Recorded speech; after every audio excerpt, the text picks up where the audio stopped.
Being intentionally in relation to one another, a part of a collective, helps to not only imagine new worlds, but also to imagine ourselves differently.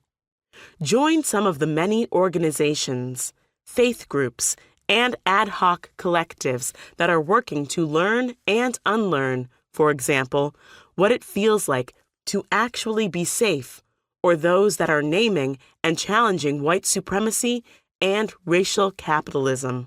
Second, we must imagine and experiment with new collective structures that enable us to take more principled action, such as embracing collective responsibility to resolve conflicts. We can learn lessons from revolutionary movements, like Brazil's landless workers movement, Movimento dos Trabalhadores Rurais Sem Terra, that have noted that when we create social structures that are less hierarchical and more transparent, we reduce violence and harms. Third, we must simultaneously engage in strategies that reduce contact between people and the criminal legal system. Abolitionists regularly engage in organizing campaigns and mutual aid efforts that move us closer to our goals.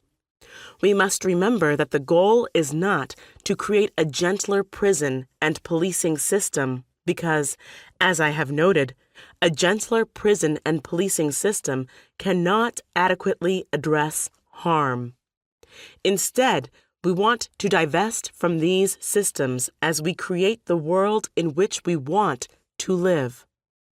Fourth, as scholar and activist Ruth Wilson Gilmore notes, building a different world requires that we not only change how we address harm, but also that we change everything.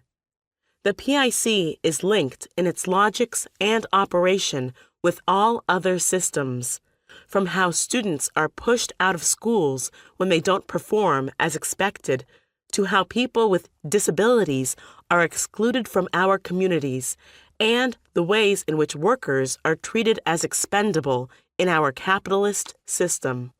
Changing everything might sound daunting, but it also means there are many places to start, infinite opportunities to collaborate, and endless imaginative interventions and experiments to create.